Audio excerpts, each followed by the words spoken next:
여러분, 오늘 우리가 읽은 열왕기하 9장의 말씀을 이해하기 위해서는 역사적 배경을 조금 여러분들이 이해를 하셔야 오늘 본문을 더 잘 이해하실 수가 있습니다. 여러분, 이스라엘의 역사는 사울이 초대 왕, 그리고 그 다음에 다윗, 그리고 솔로몬으로 이어지는 통일 왕국 시대를 지나고 나면 나라가 남북으로 나뉘어지는 분열 왕국 시대에 접어들게 됩니다.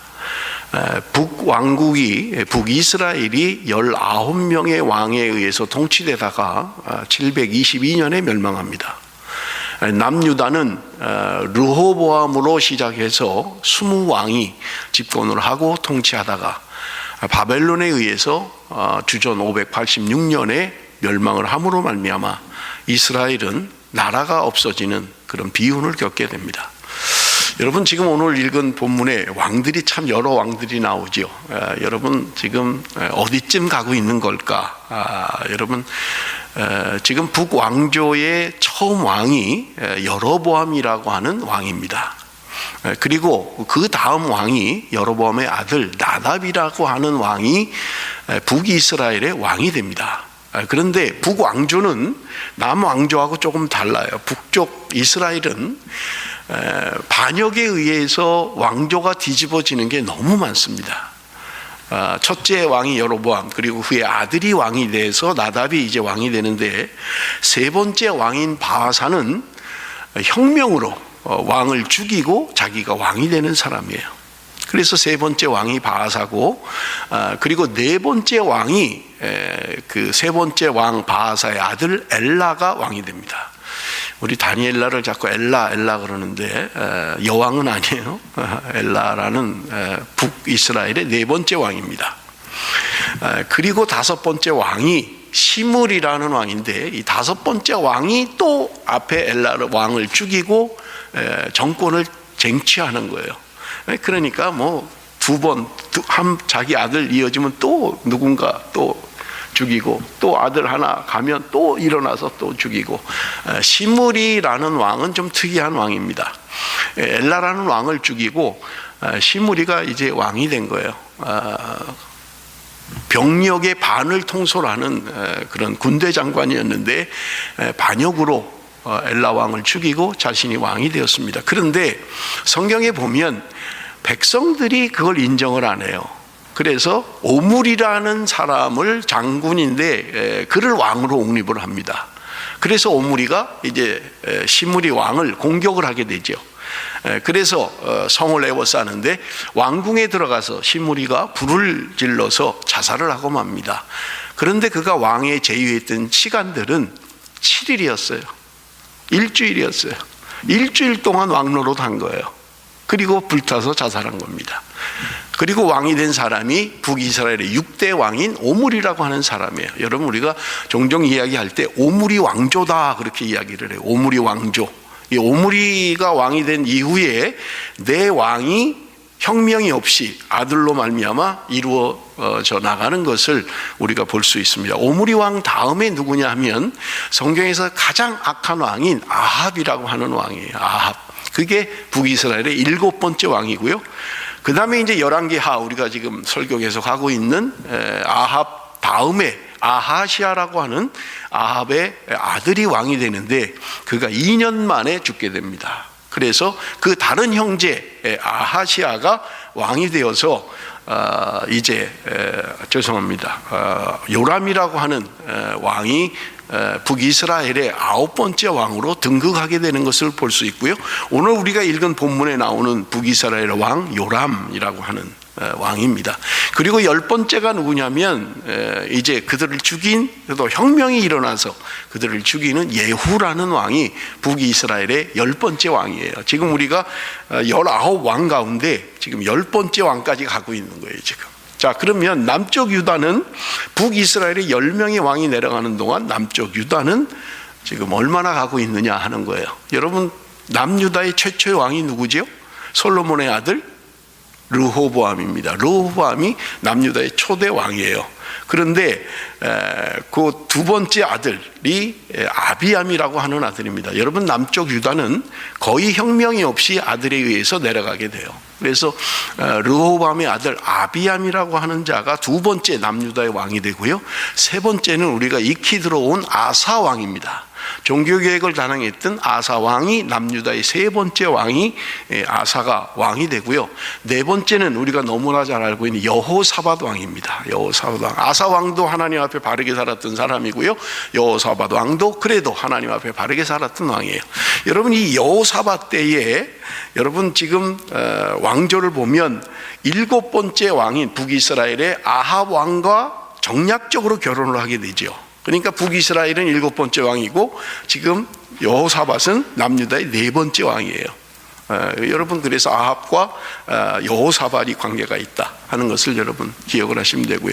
여호사밧 왕 다음으로 우리 성경에 지금 바로 전장에서도 이야기하고 있는 그 다섯 번째 왕이 누구냐면 여호람이라고 하는 왕이에요. 여호람. 그리고 남유다의 여섯 번째 왕, 다섯 번째가 여호람이고요, 여섯 번째는 아하시아, 오늘 본문에 등장하는 아하시아 왕입니다. 그래서 지금 북이스라엘은 열 번째 왕, 지금 예후까지 나와 있고요, 남유다는 지금 여섯 번째 왕 아하시아까지 와 있다. 여러분 그렇게 기억을 하시면 되고, 아하시아 다음에가 특이합니다. 남유다는 여자 왕이 등장을 합니다. 아달랴라고 하는 아하시아의 어머니 아달랴가 이제 여왕으로 즉위를 해서 남유다의 이스라엘 역사 역대 왕들 가운데 특이하게 여자가 왕이 되는 그런 것을 우리가 볼 수 있습니다. 그래서 여러분 지금 어디까지 와 있냐면 북이스라엘은 열 번째 왕 예후, 그리고 아홉 번째 요람, 그리고 남유다는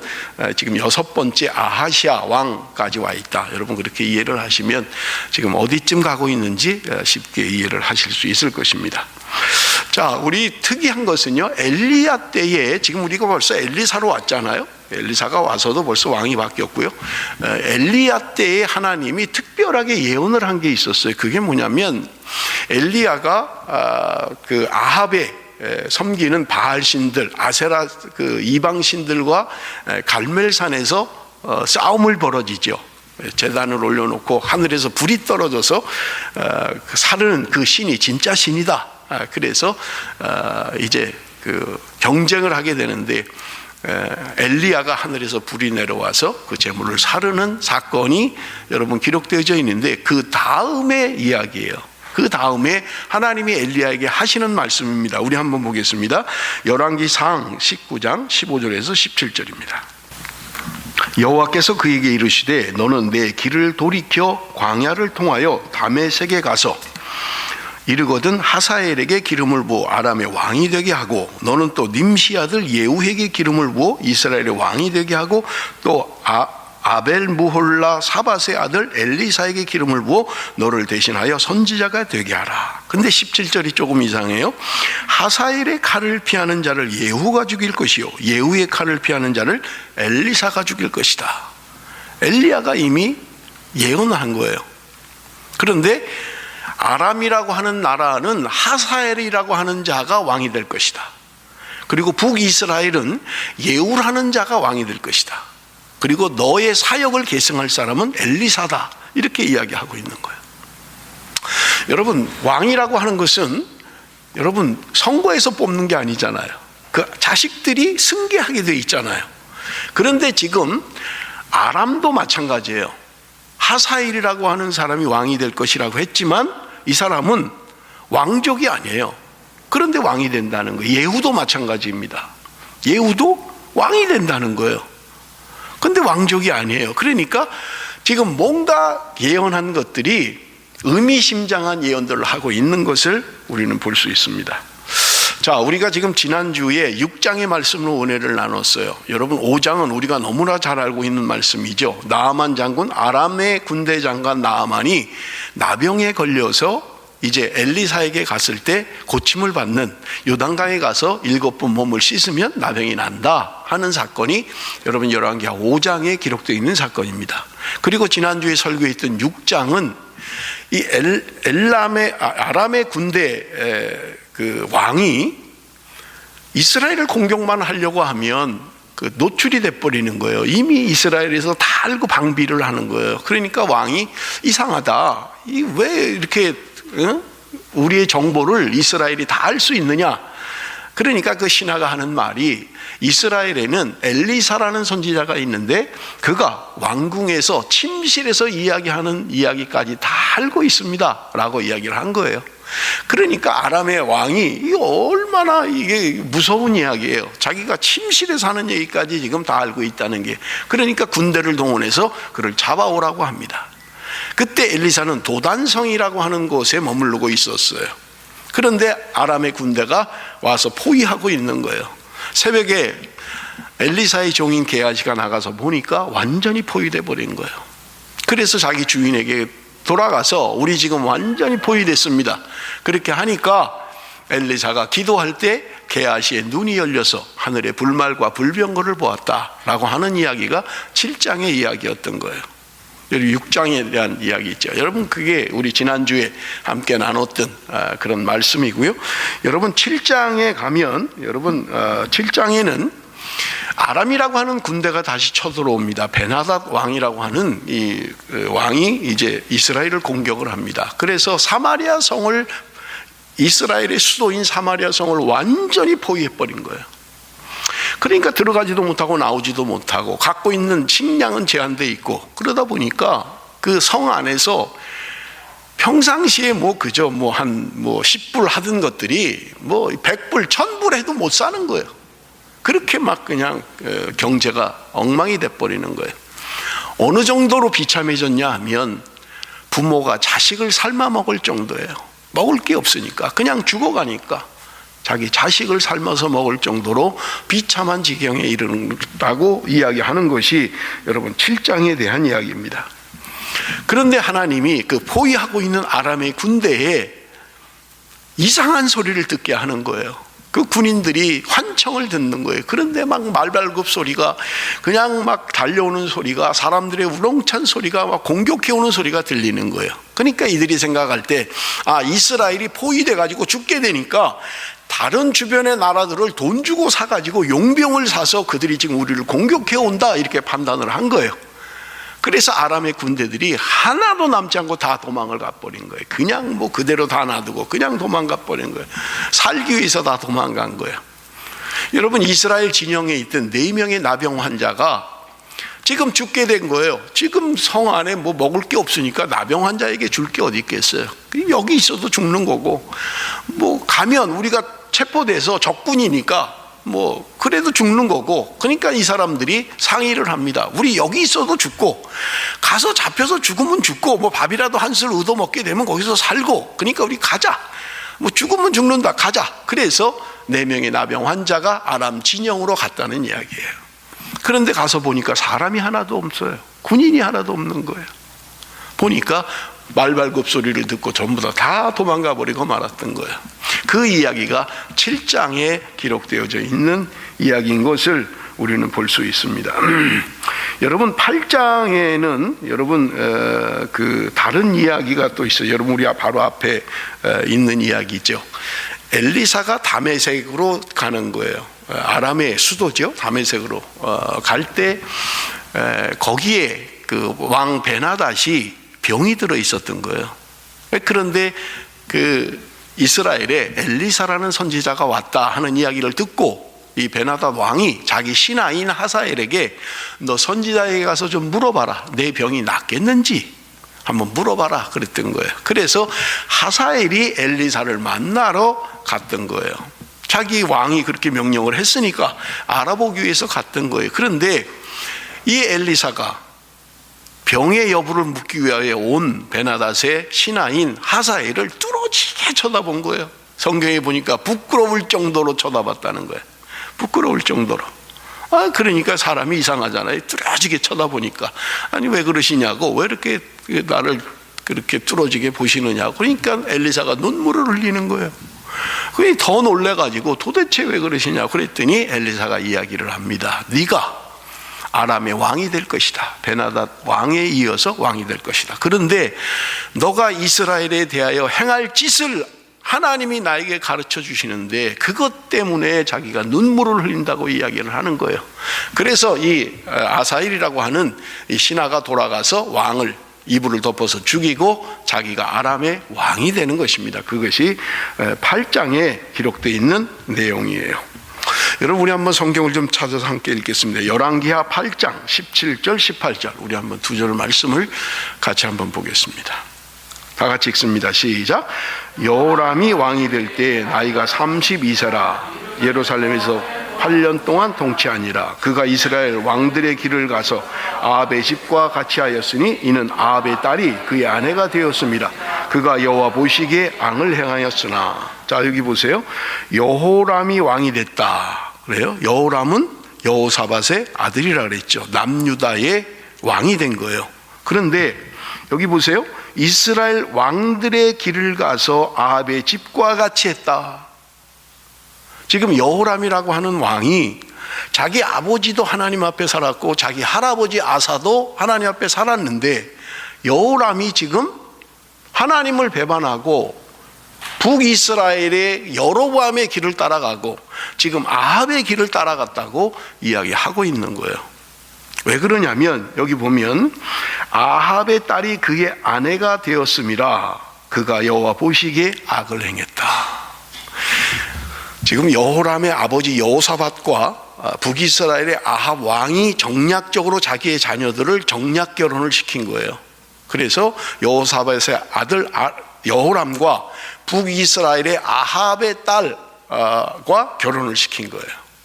그러니까 지금 여호사밧 다음으로 왕이 된 지금 여호람이 자기 장인의 길을 따라갔다는 거예요. 북이스라엘의 잘못된 길로 갔다고 이야기하는데, 그게 바로 아합의 딸을 아내로 맞아들여서 그렇다는 거예요. 그것이 패망의 원인입니다. 여러분, 성경을 읽다가 저는요 잘 이해가 안 되는 부분이 있어요. 여호사밧 같은 왕이 왜 이런 정략 결혼을 시켰을까 하는 거예요. 물론 일반적으로는 충분히 이해가 됩니다. 여러분, 남유다는 나라가 나뉠 때 이미 2지파밖에는 아니었어요. 그리고 북이스라엘은 10지파가 나라가 된 거예요. 그러니까 여러분, 남유다는 우리가 그냥 봐도 열세고 북이스라엘은 강대하죠. 그러니까 가까이 붙어 있기는 하고 한 나라가 나뉜 거니까 가능하면 저 큰 나라가 우리나라를 쳐들어오지 못하게 하기 위해서 정략적으로 결혼을 시킬 수 있어요. 우리나라에도 많이 있었잖아요. 그런데 그 신앙이 있는 여호사밧이 왜 그런 짓을 했느냐 하는 거예요. 여러분, 우리가 성경을 미루어 보면 이것 때문에 여호사밧이 어려움을 겪게 되잖아요. 아합 왕이 지금 길앗 라못이라고 하는 요단 동편 땅입니다. 굉장히 아주 평야지대예요. 그 길앗이라는 데가 아주 평야 그런 지역이에요. 여기를 좀 회복하고 싶은 거예요. 원래 통일왕국 시대의 이스라엘의 땅이었으니까. 그러니까 아합 왕이 남유다의 여호사밧에게 제안을 하죠. 당신 우리와 함께 우리 잃어버린 그 길앗 라못을 좀 공격을 하자. 그러니 여러분, 여호사밧 왕은 지금 사든지간이 돼버렸잖아요. 그러니까 이게 울며 겨자 먹기식으로 참여를 해서 그 전쟁에 참여를 하게 됩니다. 우리가 잘 아는 것처럼 이 전쟁에 참여하는데 여호사밧이 묻지요. 우리 하나님께 좀 묻고 전쟁에 나가자. 그래서 거기 등장하는 선지자가 미가야 선지자잖아요. 여러분, 아합에 400명의 선지자들이 있는데 그들에게 물어보니까 그들은 하나같이 하는 말이 가서 치십시오. 하나님이 승리를 주실 것입니다. 그런데 여호사밧이 무슨 이유인지 여기 더 선지자가 없느냐 그랬더니 미가야라는 선지자가 하나 있긴 있는데 그는 언제나 나에게는 좋지 않은 예언만 하는 사람입니다 라고 이야기를 하게 되죠. 그때 여호사밧이 그를 좀 불러와라, 그에게 물어보자. 그런데 이 미가야 선지자가 와서 대답하는 말이 희한한 말을 하지요. 아합이 죽게 될 거라는 거예요. 이것 때문에 미가야는 감옥에 가고 아합과 여호사밧은 길앗 라못을 치기 위하여 전쟁터로 나가게 됩니다. 그런데 거기서 미가야가 예언한 대로 아합이 그 전쟁터에서 전사하고 마는 거예요. 그리고 여호사밧은 죽을 지경이었어요. 왕복을 갈아입었는데 여호사밧에게 왕복을 입히고 아합은 그냥 평민복을 입었던 거예요. 그러니까 지금 전쟁이 났는데 상대 국가에서 명령을 내린 거예요. 여러 사람 싸울 거 없다. 지휘관 한 명만 죽여라. 왕만 죽여라. 특공대들이 만들어졌던 거예요. 그런데 지금 여호사밧이 왕복을 입고 있으니까 여호사밧을 아합으로 착각을 했던 거예요. 그래서 여호사밧을 향해서 집중적으로 공격을 했던 거예요. 그러니까 여호사밧은 도망을 가버리고요, 아합은 그 자리에서 죽었던 거예요. 그 어려움을 겪었죠. 이게 바로 정략적인 결혼 때문에 그랬던 거예요. 하나님이 원치 않는 전쟁을 하는 거예요. 하나님 뜻과 반대되는 일을 해버리는 거예요. 하나님이 원치 않는, 하나님이 기뻐하지 않는 일을 어쩔 수 없이 사돈지간이라는 것 때문에 어쩔 수 없이 행하고 있는 것을 우리는 볼 수 있는 것입니다.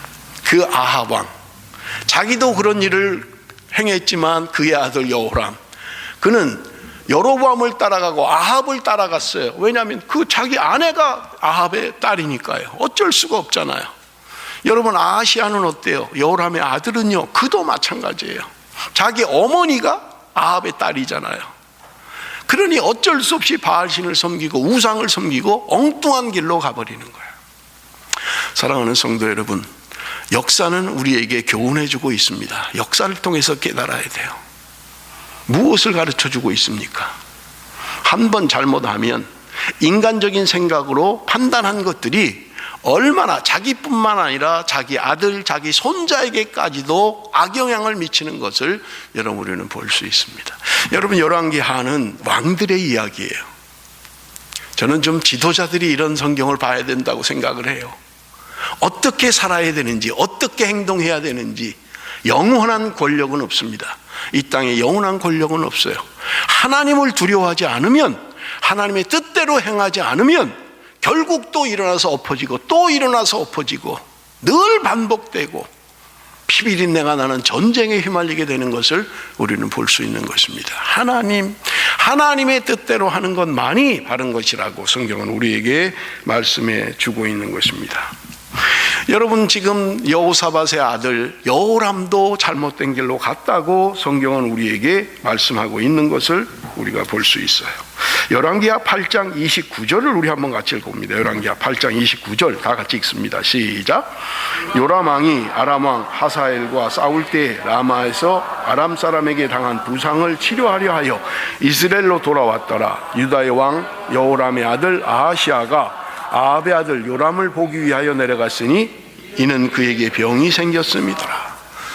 자, 보세요. 여호사밧이 아합과 길랏라못을 치기 위해서 같이 갔다가 아합이 죽었어요. 그런데 지금 여호사밧의 손자지요, 여호람, 그 다음에 여기 지금 오늘 아하시아라고 하는 왕은 6번째 왕이에요. 남유다의, 이 남유다의 왕과 지금 여러분 그 북이스라엘의 요람이라고 하는 왕, 여러분 이 둘이 결탁이 된 거예요. 9번째 왕이죠. 그래서 또 길랏라못을 치는 거예요. 전쟁이 일어난 거예요.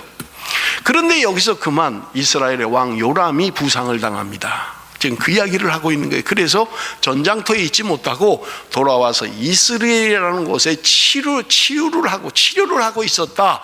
그런데 남유다의 왕인 아하시아가 그 병문안을 갔다라는 것을 기록하고 있어요. 여러분, 남유다의 왕 아하시아가 왜 병문안을 가요? 지금 요람이 병들어서 지금 중상을 입고 치료받고 있는데 남유다의 왕은 거기 왜 갑니까? 여러분, 우리가 족보를 보면 알 수 있잖아요. 여러분, 아하시아 왕에게 요람이라고 하는 왕은 외삼촌이에요. 자기 엄마의 형제니까요. 외삼촌이에요. 외삼촌과 함께 전쟁에 나갔다가 그만 부상을 당하고 돌아와 있는 거예요. 그러니 지금 조카가 외삼촌을 방문했다, 뭐 극히 있을 수 있는 그 이야기를 하고 있는 거예요. 여러분, 그런데 보십시오. 그 치료하러 간 것이 어디라고 얘기해요? 이스라엘이다 이렇게 얘기해요. 이스라엘이 아니고 이스라엘이다 이렇게 이야기합니다. 여러분, 우리 이스라엘이 어딘지 한번 보겠습니다. 열왕기상 21장 1절 한번 같이 읽습니다. 열왕기상 21장 1절 다 같이 읽습니다. 시작.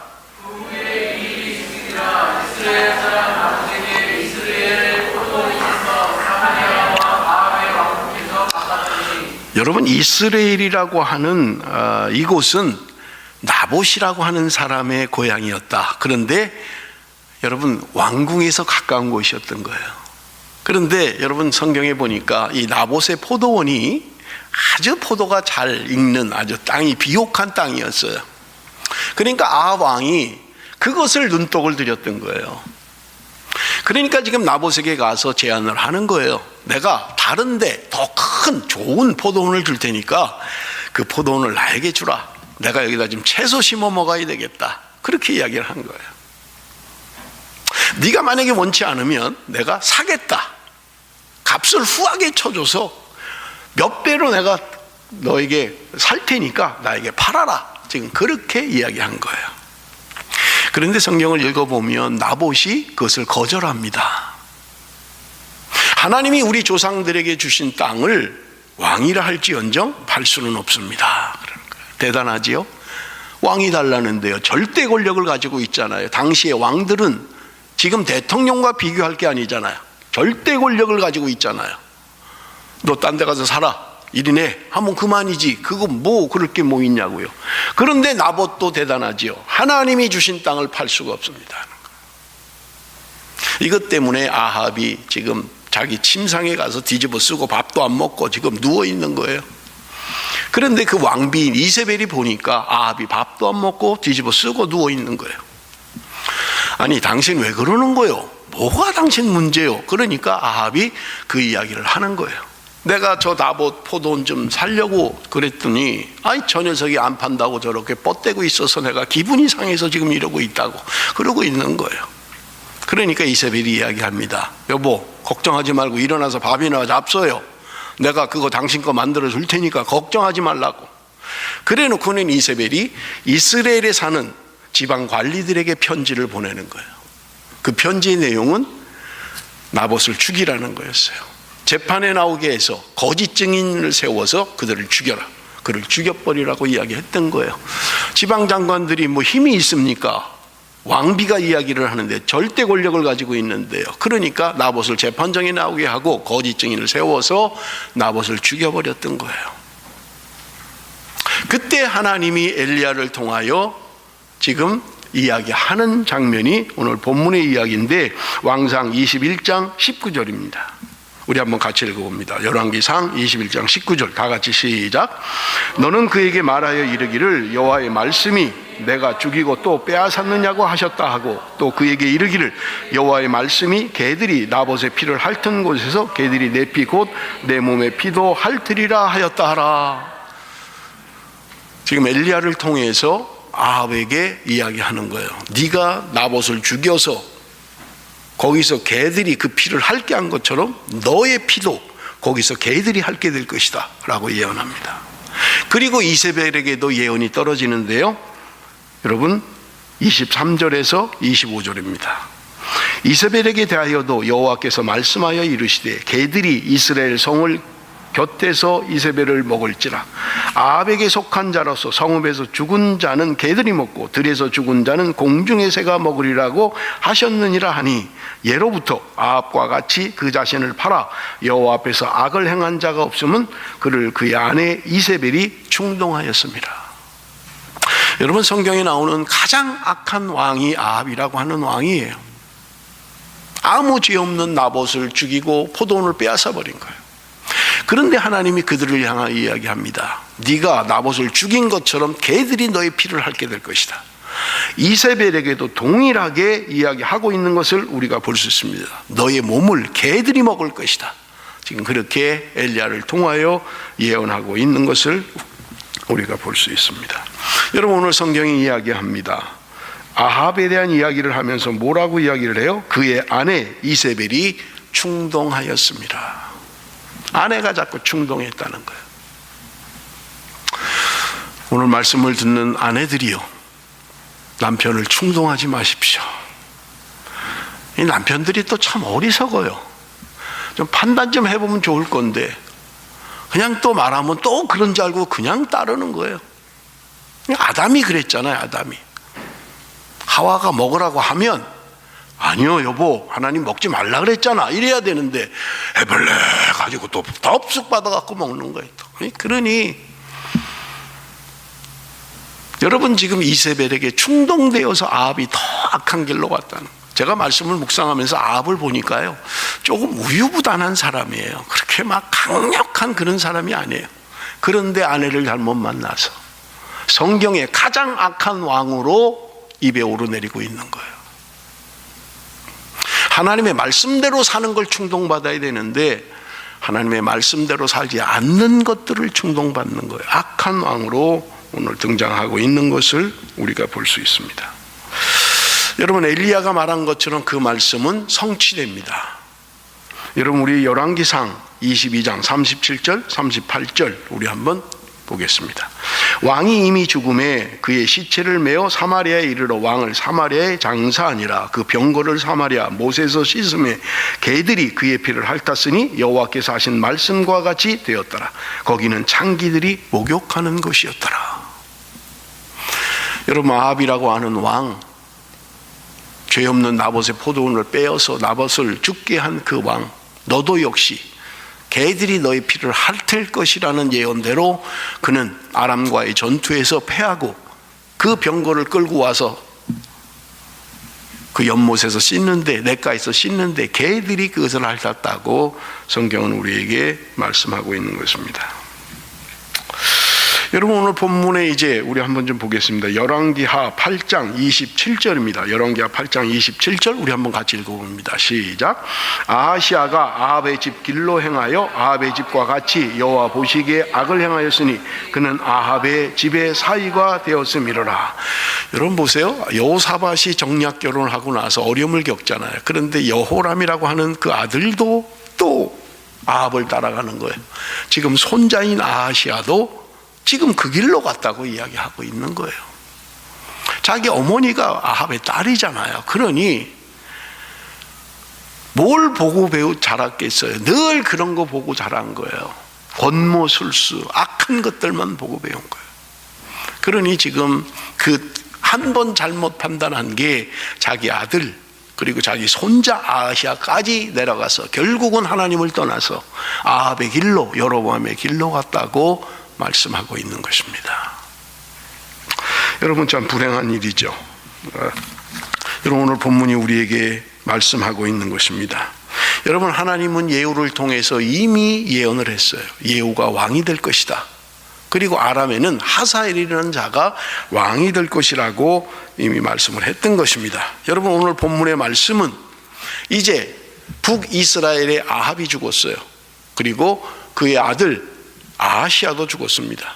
그리고 요람이라고 하는 왕도 죽었다고 이야기하는 거예요. 그런데 문제는 오늘 본문은 아합의 아내였던 이세벨의 마지막을 기록하고 있는 거예요. 그래서 제가 오늘 설교 제목을 이세벨의 최후다, 그렇게 설교 제목을 잡았습니다. 자, 이제 죽었어요. 그런데도 여러분, 지금 이 이세벨의 영향력은 대단한 거예요. 자기 아들들로 내려가면서 영향력을 행사하고 있는 것을 우리는 볼 수 있습니다. 22절입니다. 우리 한번 22절을 같이 읽겠습니다. 22절 말씀 다 같이 시작. 요람이 예후를 보고 이르되 예후야 평안하냐 하니 대답하되 내 어머니 이세벨의 음행과 술수가 이렇게 많으니 어찌 평안이 있으랴 하더라. 지금 예후가 반역을 하지요. 전쟁에 나가서 길랏 라못에서 전쟁하다가 왕이 부상을 해서 요람은 이스라엘로 돌아왔다고 이야기를 했죠. 그런데 남아있는 장수들이 있었는데 그 중에 예후 장군이 있었던 거예요. 그런데 엘리사가 자기 종을 보내서 예후에게 기름 부어 왕으로 삼으라고 했던 거예요. 그리고 예언했던 말이에요. 그래서 예후가 이제 왕이 되어서 반역을 일으키고 요람을 죽이는 장면이 오늘 본문의 말씀입니다. 여러분, 이 요람 왕이 평안하냐? 지금 그러는 거예요. 사람들이 전령들을 보내도 안 돌아오니까 왕이 직접 나갔던 거예요. 그러면서 평안하냐? 그렇게 물었던 거예요. 그랬더니 예후가 대답하는 말이 내 어머니 이세벨의 음행과 술수가 이렇게 많으니 어찌 평안할 수 있겠느냐? 라고 이야기를 해요. 내 어머니 이세벨, 음모와 음행과 술수, 그가 살아온 인생이라고 하는 것은 우상숭배하고 음행하고 술수를 베풀고 지금 앞에 이야기들을 이야기하고 있는 것을 우리가 볼 수 있는 것입니다. 여러분, 예후는 결국 요람을 죽이고 지금 이세벨에게 나가고 있는 것을 우리가 볼 수 있어요. 30절 31절입니다. 이제 예후가 이세벨을 만나게 됩니다. 예후가 이스라엘에 오니 이세벨이 듣고 눈을 그리고 머리를 꾸미고 창에서 바라보다가 예후가 문에 들어오매 이르되 주인을 죽인 너 시므리여 평안하냐 하니. 자, 지금 자기 아들 죽였어요. 그리고 지금 그 군대가 예후 왕이 지금 왕궁을 향하여 쳐들어오고 있는 거예요. 그리고 지금 왕궁에서 마주친 거예요. 여러분, 이 이세벨이 눈썹을 그리고 머리를 단장하고 옷을 갈아입고 그리고 나가는 거예요. 어떤 학자들은 그렇게 해석을 해요. 이세벨이 예후를 유혹하기 위해서 그랬다. 전혀 맞지 않는 해석을 하는 거예요. 이미 손자가 23살인데 무슨 유혹을 누구를 한단 말이에요. 뭐 이쁘면 얼마나 이쁘길래. 마지막 자존심을 세우는 거예요. 왕비로서의 마지막 자존심, 흐트러진 모습을 보이지 않겠다는 거예요. 그리고 단장하고 나가서 하는 말이 뭐예요? 주인을 죽인 너 시므리여 평안하냐? 지금 조롱하고 있는 거예요. 지금 예후에게 왜 시므리라고 이야기를 해요? 아까 제가 이스라엘의 역대 왕들을 이야기했죠. 그럴 때 북이스라엘의 여로보암, 그리고 그 여로보암의 아들 나답, 그 다음에 혁명으로 왕이 된 바하사의 아들 엘라, 그 다음에 5번째가 시므리예요. 이 시므리가 혁명을 일으키고 왕인 엘라를 죽이고 왕위를 쟁취했는데 7일밖에는 왕을 하지 못한 왕이라고 이야기를 했잖아요. 지금 이세벨은 예후에게 그 이야기를 하고 있는 거예요. 주인을 배반하고 왕이 되더니 결국 일주일 만에 죽은 시므리, 네가 그런 상황이야. 네가 주인을 배반하고 지금 네 왕을 죽이고 나한테 온 거 아니야. 지금 그 조롱하고 있는 이야기입니다. 마지막 순간까지 하나님 앞에 자기를 볼 줄 모르는 거예요. 내가 한 일이 뭔지, 내가 누구인지를 보지 못하고 있는 거예요. 마지막까지 자존심으로. 여러분, 우리 인생 가운데는 실수할 수도 있어요. 문제를 만날 수도 있습니다. 그럴 때 우리는 언제나 결론은 하나님 앞에 서야 되는 거예요. 말씀 앞에 서야만 하는 것입니다. 제가 몇 주 전에 설교하면서 여러분에게 말씀을 드렸죠. 내가 이 문제를 어떻게 해결할까가 우리의 답이 아니라는 거예요. 하나님이 내가 이 문제를 어떻게 해결하기를 원하실까? 이렇게 물어야 신앙적인 답이 나오는 거예요. 마지막까지 죽음이 눈앞에 와 있는데 하나님 앞에 서지 못하는 거예요. 내가 어쩌다가 이렇게 됐을까? 내가 왜 여기까지 왔을까? 자기를 돌아보지 못하는 거예요. 여러분, 문제를 만나면 우리는 습관적으로 남을 원인을 돌립니다. 내가 저 사람을 잘못 만나서, 그때 저 인간만 안 만났더라면 내가 그런 거 아닌데, 내가 그때 저걸 만나가지고, 어떤 사람은 결혼을 후회하더라고요. 내가 그때 그 남자만 안 만났더라면, 당신을 만났고 내 인생이 다 완전히 잘못됐다고 남에게 자꾸 핑계하는 거예요. 자기가 좋아서 선택해놓고 뭐 안 되면 꼭 남에게 핑계를 돌리는 거예요. 마지막 순간에라도 하나님, 내가 왜 이런 처지가 됐습니까? 내가 왜 이 지경이 됐습니까? 하나님 앞에 돌아와야 되는데 돌아오지 않는 거예요. 여러분, 이세벨은 결국은 비참한 죽음을 맞이하게 됩니다. 예레미야 4장 30절 제가 읽겠습니다. 멸망을 당한 자여, 내가 어떻게 하려느냐? 내가 붉은 옷을 입고 금장식으로 단장하고 눈을 그려 꾸밀지라도 내가 화장한 것이 헛된 일이라. 연인들이 너를 멸시하여 내 생명을 찾느니라. 멸망 앞에 와 있는데 그저 자기 꾸미는 게 바쁜 거예요. 지금 여러분, 우리의 겉모습이 중요한 것이 아니라 우리의 속사람이 하나님 앞에 서야 되는 거예요. 내가 지금 입은 옷이 문제가 아니라 하나님 앞에 있는 내 영혼은 지금 어떤 모습을 하고 있는지를 돌아보아야만 한다는 말입니다. 여러분, 오늘 본문을 통해서 우리에게 주시는 교훈이 뭘까요? 저는 열왕기하를 묵상하면서 수많은 왕들의 흥망성쇠를 보면서 내가 혹시 이세벨은 아닌가? 내가 혹시 이러고 살고 있는 것은 아닌가? 여러분 왜 그러냐면 여러분 36절 37절을 먼저 좀 한번 보겠습니다. 마지막 36절 37절. 돌아와서 전하니 예후가 이르되 이는 여호와께서 그 종 디셉 사람 엘리야를 통하여 말씀하신 바라. 이르시기를 이스라엘 토지에서 개들이 이세벨의 살을 먹을지라. 그 시체가 이스라엘 토지에서 거름같이 밭에 있으리니 이것이 이세벨이라고 가리켜 말하지 못하게 되리라 하셨느니라 하였더라. 예후가 그래도 왕이 된 다음에 이세벨이 지금 왕궁 꼭대기에서 지금 뭐 조롱을 하고 있으니까 예후가 이야기합니다. 거기 누구 내시 없느냐? 저 여자를 던질 내시가 없느냐? 내 편이 될 내시가 없느냐? 그러니까 몇 사람이 창에서 쳐다본 것 같아요. 그러니까 예후가 던져라 저 여인을.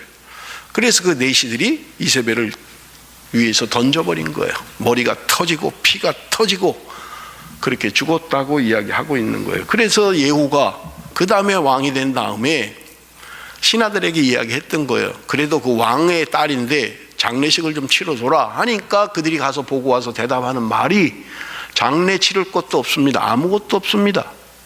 개가 다 뜯어먹어버린 거예요.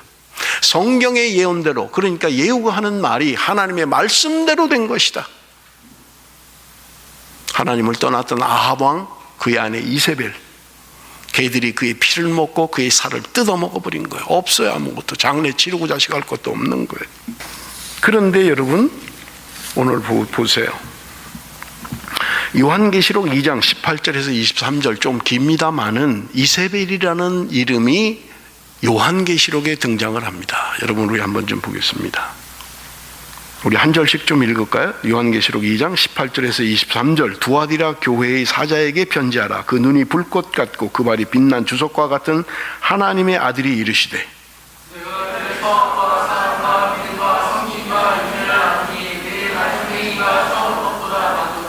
그러나 내게 책망할 일이 있노라. 자칭 선지자라 하는 여자 이세벨을 내가 용납함이니 그가 내 종들을 가르쳐 꾀어 행음하게 하고 우상의 제물을 먹게 하는도다.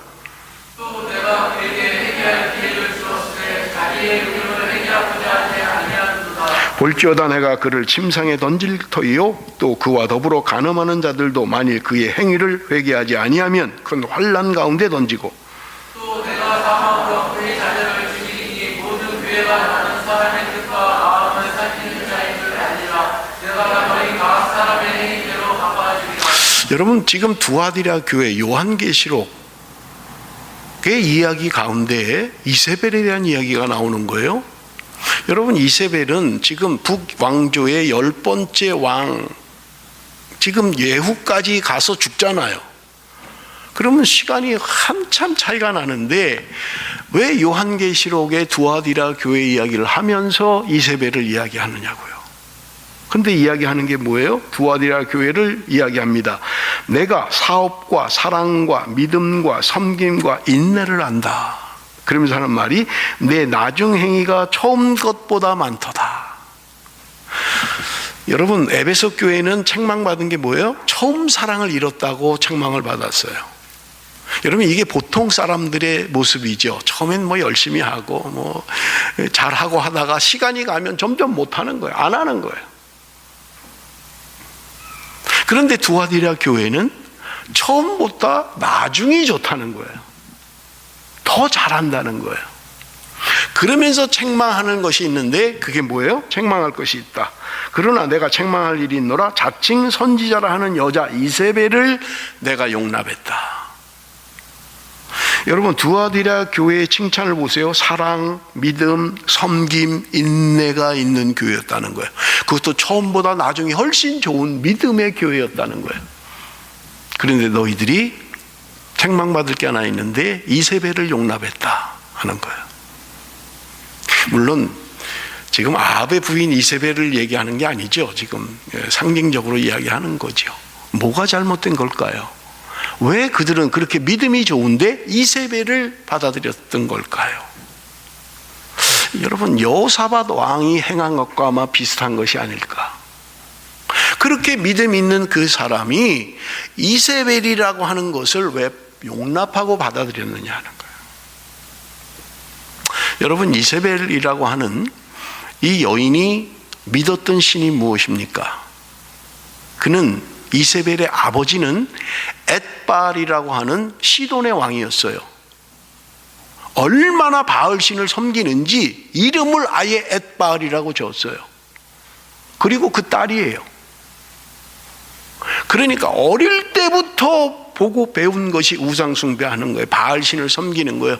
그래서 그가 지금 이스라엘의 왕 아합과 결혼하고 그 바알신을 끌고 와서 우상숭배하게 했던 거예요. 여러분, 북이스라엘은 우리가 아는 것처럼 금송아지를 섬기게 했죠. 나라가 나뉘어지면서 예루살렘으로 예배하러 가니까 가지 못하게 하기 위해서 북쪽 끝 갈릴리 바다 위쪽 단과 남유다와의 경계인 베델에 두 산당을 만들었던 거예요. 그리고 금송아지를 섬기게 했던 거예요. 가지 마라, 아니래. 거기까지 갈 거 없다.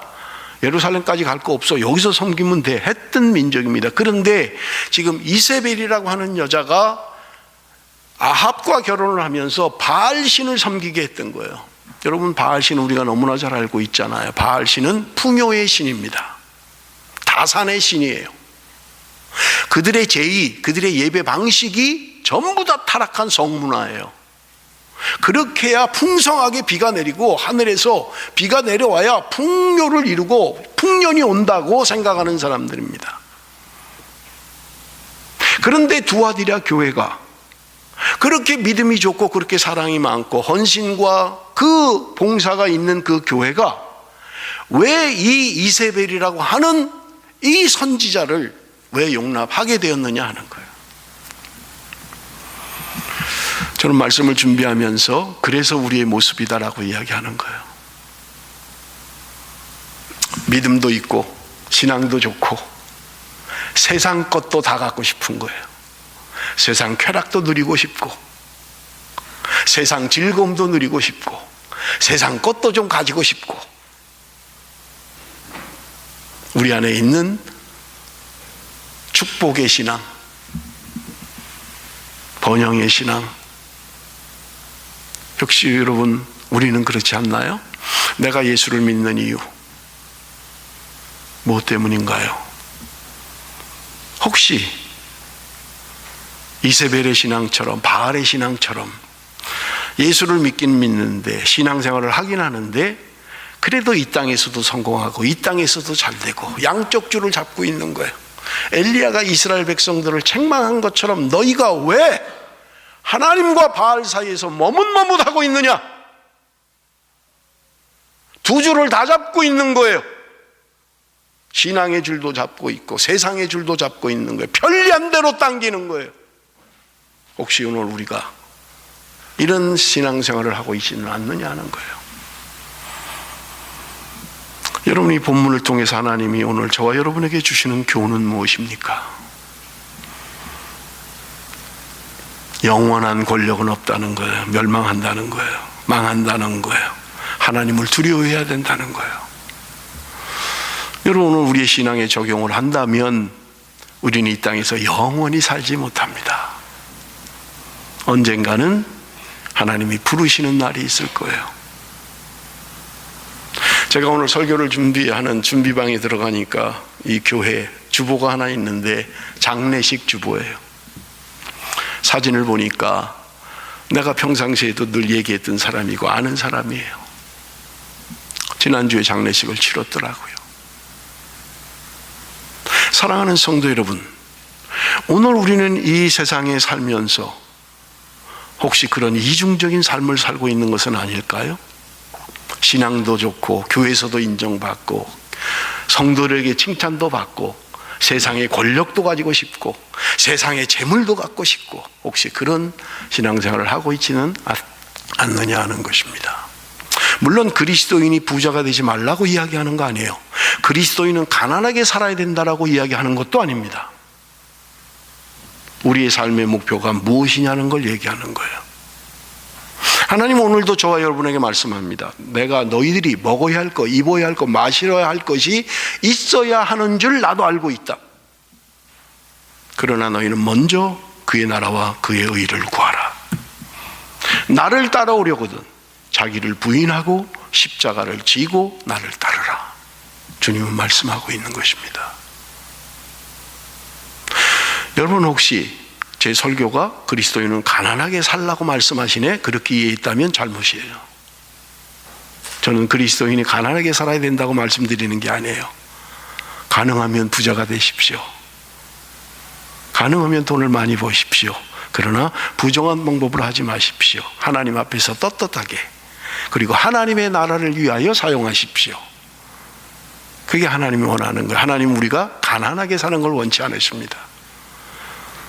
사랑하는 성도 여러분, 이 본문을 통해서 하나님이 우리에게 주시는 교훈, 하나님의 말씀대로 살았던 왕들은 하나님의 축복과 하나님의 은혜 안에 살았던 사람들이에요. 하나님이 영광을 받으시는 삶을 살았던 것입니다.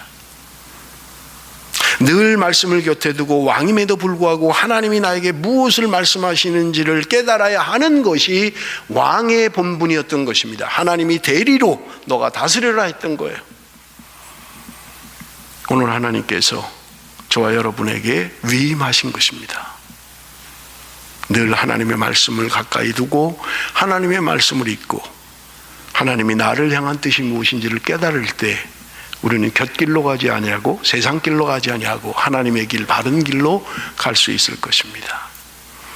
사랑하는 성도 여러분, 하나님의 말씀 앞에 하나님을 두려워할 줄 아는 사람, 하나님 앞에 설 수 있는 사람, 하나님 오늘도 그 사람, 저와 여러분이 되기를 원하시는 것입니다. 기도하겠습니다.